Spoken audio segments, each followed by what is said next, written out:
السلام علیکم دوستو، آج کی اس ویڈیو میں ہم آپ کو 3 ایسی عورتوں کے بارے میں بتانے والے ہیں جن کا رمضان کے مہینے میں روزہ رکھنا حرام ہے، یعنی کہ تینوں عورتوں کو روزہ رکھنے کی منائی ہے۔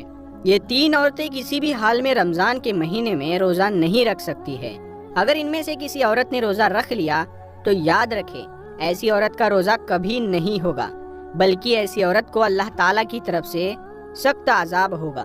اور ساتھ میں ہم آپ کو عورتوں کے بارے میں کچھ ایسی باتیں بھی بتانے والے ہیں جن کا جاننا آپ سبھی کے لیے بہت ہی ضروری ہے، اسی لیے آج کا یہ ویڈیو آپ سبھی کے لیے بہت ہی خاص ہے۔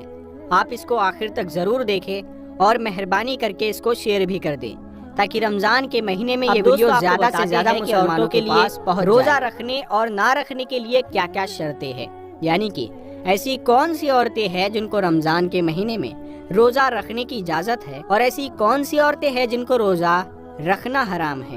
نمبر 1 دوستو، اگر کوئی عورت سفر کی حالت میں ہو یا پھر بیماری کی حالت میں ہو یا پھر اپنے بڑھاپے کی وجہ سے اتنی زیادہ کمزور ہو گئی ہو کہ اگر اس نے روزہ رکھ لیا تو اس کی جان جانے کا خطرہ ہو سکتا ہے، تو ایسی عورتوں کے لیے روزہ رکھنے کی چھوٹ ہے۔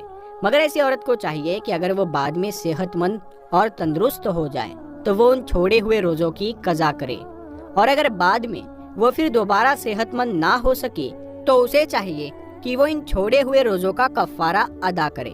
وہ کفارہ یہ ہے کہ ہر روزے کے بدلے میں کسی مسکین کو دونوں وقت پیٹ بھر کر کھانا کھلائے۔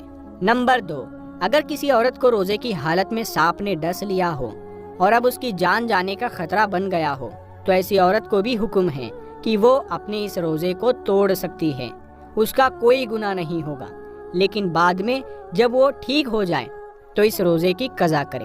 نمبر 3 دوستو، اگر کوئی بوڑھی اور کمزور عورت جو گرمیوں میں گرمی اور دھوپ کے روزے نہ رکھ سکتی ہو، اس کو کسی ماہر ڈاکٹر نے منع کر دیا ہو تو ایسی عورتوں کو چاہیے کہ وہ گرمیوں کے روزے چھوڑ دے، ان کے بدلے میں وہ ان روزوں کو سردیوں میں رکھ لے۔ نمبر 4 عورت ہے جسے پورے 10 دن اور 10 رات میں فارغ ہو گئی، اب اس کو چاہیے کہ وہ اگلے دن کا روزہ رکھ لے، اور اگر کم دنوں میں پاک ہو گئی اور اگر صبح ہونے میں اتنا وقت باقی ہے کہ اس کے پاس نہا دھو کر تھوڑا وقت بچے گا تو اس کو چاہیے کہ وہ روزہ رکھ لے۔ نمبر 5 یاد رکھے حاملہ عورت، حاملہ یعنی پریگننٹ عورت کی 2 رکعت نماز عام عورت کی 70 رکعت سے بڑھ کر ہے، اور اگر کوئی عورت اپنے بچے کے رونے کی وجہ سے رات بھر نہ سو پاتی ہو تو ایسی عورت کو 70 غلام آزاد کرنے کا ثواب ملتا ہے۔ اس کے علاوہ اگر کوئی عورت بچہ پیدا ہونے کے 40 دنوں کے اندر انتقال کر جائے تو اللہ تعالیٰ اسے شہادت کا درجہ عطا کرتا ہے۔ نمبر 6 دوستو، جو پاک دامن عورت اگر رمضان کے مہینے میں نماز روزے کی پابندی کرے اور اپنے شوہر کی خدمت کرے تو اس کے لیے جنت کے 8 دروازے کھول دیے جاتے ہیں۔ نمبر 7 باریک لباس پہننے والی اور غیر مردوں سے ملنے والی عورت کبھی بھی جنت میں داخل نہیں ہوگی۔ جنت میں لوگ اللہ کے دیدار کے خواہش مند ہوں گے، مگر جو عورت دنیا میں پردے کی حالت میں رہی ہوگی ایسی عورت کے دیدار کے لیے خود اللہ تبارک و تعالیٰ خواہش مند ہوگا۔ تو پیارے دوستو، ہم امید کرتے ہیں آپ کو آج کا یہ ویڈیو سمجھ میں آیا ہوگا۔ جو ہم آپ کو بتانا چاہ رہے تھے وہ آپ کے سمجھ آیا ہوگا۔ تو ہم اسلام بالغ آپ کو ہوش و حواس اور عاقل ہونا، یعنی کہ روزے ایسے تمام مسلمان مرد اور عورت پر فرض ہے جو عاقل ہو اور بالغ ہو اور جو اپنے ہوش و حواس میں ہو، یعنی کہ جو پاگل اور دیوانہ نہ ہو۔ ایسے تمام مسلمان عورت اور مرد پر رمضان کے روزے فرض ہے۔ اب اس کے علاوہ روزے کی فرضیت ادا کرنے کی 2 شرطیں ہیں۔ پہلی صحت مند اور تندرست ہونا، اور دوسری محکم ہونا، یعنی کہ بیمار آدمی اپنی بیماری کی حالت میں اور مسافر اپنے سفر کی حالت میں روزہ چھوڑ سکتا ہے، یعنی کہ ان لوگوں کو رمضان کے مہینے میں روزہ چھوڑنے کی اجازت ہے۔ مگر یاد رکھے اگر ایسے رمضان کے مہینے میں روزہ رکھنا چاہے تو وہ ایسے لوگ رکھ سکتے ہیں، ان کا روزہ قبول ہو جائے گا، لیکن اگر نہ رکھے تو ان کو کوئی گناہ بھی نہیں ہوگا، یہ بعد میں ان روزوں کو قضا کر سکتے ہیں۔ تو پہلے جان لیتے ہیں جلدی سے رمضان کے مہینے کی فضیلتیں۔ رمضان المبارک تمام مہینوں کا سردار ہے، یہ مہینہ سال کے تمام مہینوں کا سردار ہے۔ حدیث میں ہے، ابو سعید خدری رضی اللہ تعالیٰ عنہ نبی کریم صلی اللہ تعالیٰ علیہ وسلم کا یہ ارشاد نقل فرماتے ہیں کہ رمضان المبارک تمام مہینوں کا سردار ہے اور حرمت کے اعتبار سے ذی الحجہ سب سے زیادہ عظمت والا ہے۔ رمضان المبارک سب سے بہتر اور افضل مہینہ ہے۔ ایک روایت میں نبی کریم صلی اللہ تعالی علیہ وسلم کا ارشاد ہے کہ مسلمانوں پر کوئی ایسا مہینہ نہیں گزرا جو رمضان سے بہتر ہو، اور منافقین پر کوئی ایسا مہینہ نہیں گزرا جو رمضان سے زیادہ برا ہو۔ رمضان قرآن کے نازل ہونے کا مہینہ ہے۔ اسی مہینے میں قرآن نازل ہوا، جس کے بارے میں قرآن میں بھی ارشاد ہے کہ رمضان کا مہینہ ہی وہ مہینہ ہے جس میں قرآن نازل ہوا۔ صرف یہی نہیں بلکہ جتنی بھی مقدس کتابیں نازل ہوئی سب اسی مہینے میں نازل ہوئی۔ رمضان المبارک میں آسمان کے دروازے کھل جاتے ہیں۔ حضرت ابو ہریرہ رضی اللہ تعالیٰ عنہ نبی کریم صلی اللہ تعالیٰ علیہ وسلم کا یہ ارشاد نقل کرتے ہیں کہ جب رمضان کا مہینہ داخل ہوتا ہے تو آسمان کے دروازے کھول دیے جاتے ہیں۔ آسمان کے دروازے کھلنے کا ایک مطلب یہ ہے کہ رحمتوں کے نازل ہونے کے لیے آسمان کے دروازے کھلتے ہیں، اور دوسرا مطلب یہ ہے کہ آسمان کے دروازے اعمال کے قبول ہونے کے لیے کھلتے ہیں، جس کی وجہ سے اعمال کی توفیق بھی خوب ملتی ہے اور ان کی قبولیت بھی نہایت اعلیٰ درجے کی ہوتی ہے۔ رمضان رحمتوں والا مہینہ ہے۔ ویسے تو پورے مہینے رحمت نازل ہوتی رہتی ہے، لیکن اس مہینے کے پہلے عشرے یعنی پہلے 10 دن حدیث کے مطابق زیادہ رحمتیں نازل ہوتی ہیں، کیونکہ وہ عشرہ ہی رحمتوں والا ہے۔ اس مہینے میں جنت کے دروازے کھل جاتے ہیں۔ حضرت ابو ہریرہ رضی اللہ تعالیٰ عنہ سے مروی ہے کہ نبی کریم صلی اللہ تعالیٰ علیہ وسلم نے ارشاد فرمایا، رمضان المبارک کی پہلی رات میں جنت کے دروازے کھل جاتے ہیں اور اس کا کوئی دروازہ بند نہیں ہوتا، اور ایک پکارنے والا آواز لگاتا ہے، اے خیر کے طلب کرنے والے متوجہ ہو جا، اور اے شر کے طلب کرنے والے باز آ جا۔ اس مہینے میں جہنم کے دروازے بند ہو جاتے ہیں۔ حضرت ابو ہریرہ رضی اللہ تعالیٰ عنہ سے مروی ہے کہ نبی کریم صلی اللہ تعالیٰ علیہ وسلم نے ارشاد فرمایا، رمضان المبارک کی پہلی شب میں جہنم کے دروازے بند ہو جاتے ہیں اور اس کا کوئی دروازہ کھلا نہیں رہتا۔ سرکش شیطان اور جنات قید کر دیے جاتے ہیں۔ بخاری شریف کی روایت میں ہے کہ شیاطین کو زنجیروں میں جکڑ دیا جاتا ہے۔ رمضان المبارک مغفرت اور بخشش کا مہینہ ہے۔ ایک روایت میں ہے کہ رمضان کا مہینہ آنے والے رمضان کے مہینے تک ہونے والے گناہوں کا کفارہ ہے۔ رمضان المبارک جہنم سے نجات کا مہینہ ہے۔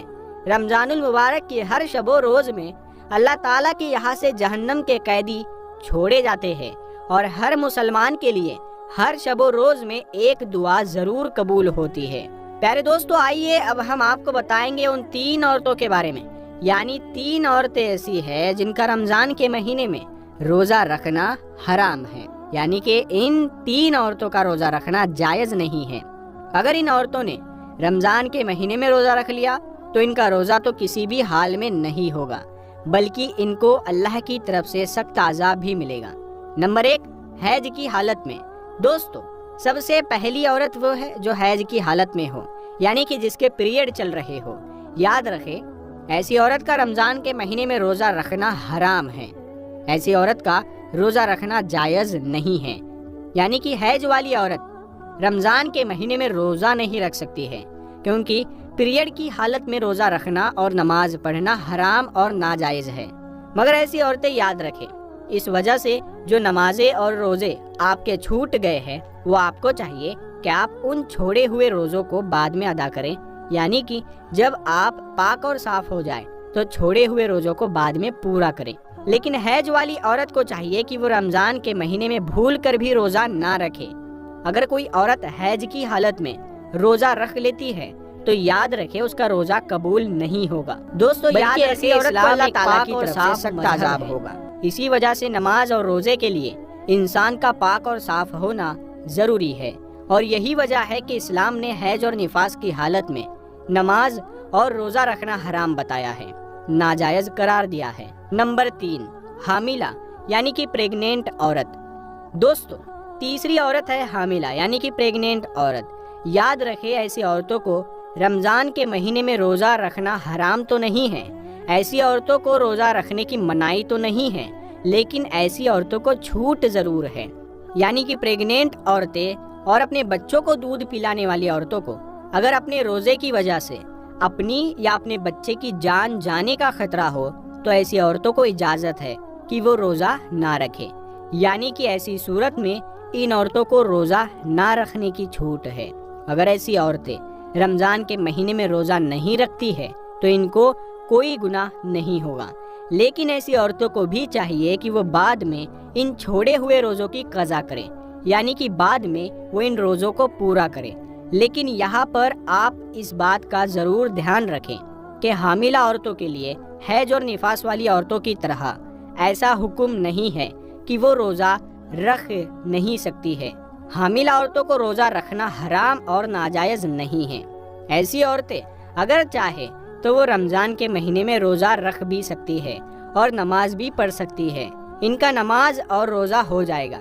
اس کے علاوہ اپنے بچوں کو یا دوسروں کے بچوں کو دودھ پلانے والی عورتیں اگر کمزوری کی حالت میں ہے یا پھر روزہ رکھنے کی وجہ سے اپنے یا اپنے بچے کی جان جانے کا خطرہ ہو تو یاد رکھیں ایسی عورتیں بھی رمضان کے مہینے میں روزہ چھوڑ سکتی ہے۔ یا پھر اگر کوئی ماہر ڈاکٹر یہ کہہ دے کہ اگر روزہ رکھا تو خود کی یا بچے کی جان کا خطرہ ہو سکتا ہے تو ایسی صورت میں بچوں کو دودھ پلانے والی عورت بھی روزہ چھوڑ سکتی ہے کہ وہ بعد میں وہ جب پاک اور صاف ہو جائے تو اس کی وہ قضا کرے، یعنی کہ اس روزے کو بعد میں پورا کرے۔ لیکن ایسی عورت رمضان کے مہینے میں اس بات کا ضرور دھیان رکھے کہ اس کا روزہ نہ ہونے کا احساس کسی کو بھی نہ ہونے پائے، یعنی کہ وہ کسی کے سامنے یہ ظاہر نہ کرے کہ وہ روزے کی حالت میں نہیں ہے۔ یعنی کہ ایسی عورتیں رمضان کے مہینے میں کسی کے بھی سامنے نہ کھائے نہ پیے۔ حیض والی عورتوں کو چاہیے کہ وہ رمضان کے مہینے میں چھپ کر کھانا پانی کریں۔ نمبر 2، نفاس والی عورت۔ دوستو، دوسری عورت تو وہ ہے جو نفاس کی حالت میں ہو۔ ایسی عورت کا بھی رمضان کے مہینے میں روزہ رکھنا حرام اور ناجائز ہے۔ اب کچھ بھائی یہ پوچھیں گے کہ نفاس کیا ہوتا ہے، تو ہم آپ کو بتا دیں کہ عورت کے بچہ جننے کے بعد میں آگے کے مقام سے جو خون نکلتا ہے اس کو نفاس کہتے ہیں۔ یاد رکھے جو عورت نفاس کی حالت میں ہے ایسی عورتوں کو بھی رمضان کے مہینے میں روزے رکھنے کی منائی ہے، یعنی کہ ایسی عورتیں بھی روزہ نہیں رکھ سکتی ہے۔ اگر کسی عورت نے نفاس کی حالت میں روزہ رکھ لیا تو یاد رکھے ایسی عورت کا بھی روزہ نہیں ہوگا، بلکہ ایسی عورت کو بھی اللہ تعالیٰ کی طرف سے عذاب ہوگا۔ اسی لیے نفاس والی عورتوں کو بھی چاہیے کہ وہ رمضان کے مہینے میں بھول کر بھی روزہ نہ رکھے، آپ کا روزہ پورا نہیں ہوگا۔